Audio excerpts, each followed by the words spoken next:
easy, very easy. Bashundhara কিংসের আগ্রাসী ফুটবলের সামনে অনুমেয়ভাবে খেই হারালো পয়েন্ট টেবিলের তলানি দল ঢাকা ওয়ান্ডারার্স।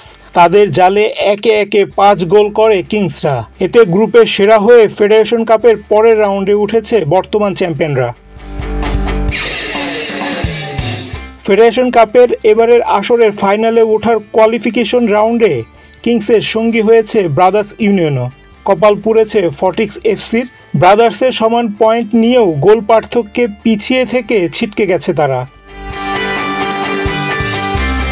মঙ্গলবার এ গ্রুপের নিজেদের শেষ ম্যাচ খেলতে নামে 4 দল। ময়মনসিংহের রফিক উদ্দিন ভুঁইয়া স্টেডিয়ামে ওয়ান্ডারার্সকে 5-0 গোলে উড়িয়ে দেয় কিংস।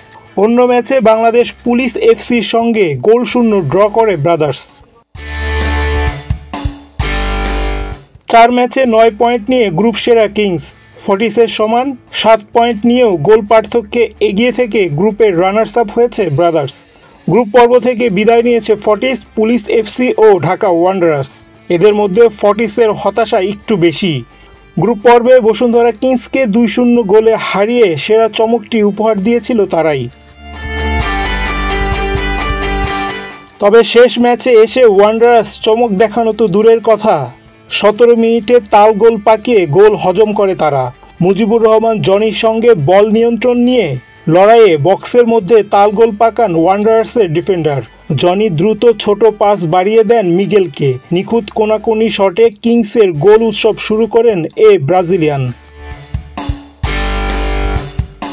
40 মিনিটে বক্সের ঠিক ওপর থেকে বাঁ পায়ের নিচু জোরালো শট নেন সোহেল রানা।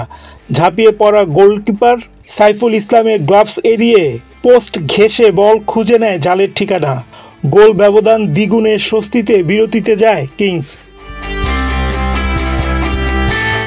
দ্বিতীয়ার্ধের শুরুতে আরও কোণঠাসা হয়ে পড়ে ওয়ান্ডারার্স। ব্রাজিলিয়ান তারকা মিগেল কাছের পোস্টে শট নিয়েছিলেন, কিন্তু এক ডিফেন্ডারের মাথায় লেগে দিক পাল্টে গোলরক্ষককে বোকা বানিয়ে বল চলে যায় জালে। 70 মিনিটে জুনিয়র সোহেল রানা গোল ব্যবধান আরও বাড়ান। 7 মিনিট পর কিংসের জয় নিশ্চিত হয়ে যায় অনেকটাই। ফয়সাল আহমেদ ফাহিমের পাস, জোনাথন ফার্নান্দেসের ব্যাক হিলে বল পেয়ে যান মিগেল। তার আড়াআড়ি ক্রস থেকে পাওয়া বল অনায়াসে জালে পাঠান তপু বর্মন। এতে 5-0 গোলের জয় নিয়ে মাঠ ছাড়ে কিংস। রায়হান রাসেল, বাংলাদেশ প্রতিদিন।